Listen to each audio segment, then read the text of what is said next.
If you're fascinated with how things work, you'll love the museums and visitors centers found along the route between Seattle and Vancouver.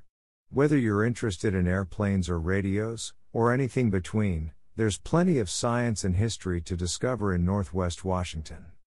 Located near Boeing's humongous Everett manufacturing plant is the Future of Flight Aviation Center, where you can embark on the Boeing Tour to learn about designing and building aircraft through interactive exhibits.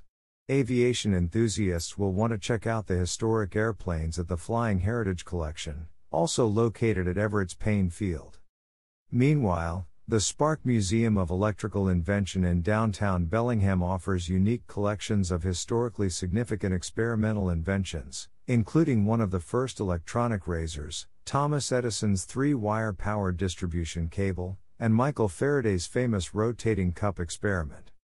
For an experience more geared toward practical education, head to the small waterfront town of Edmonds and the Rick Steves Travel Center, which offers travel gear for sale, guest speakers throughout the year, and plenty of classes on specific locations as well as travel skills and strategies.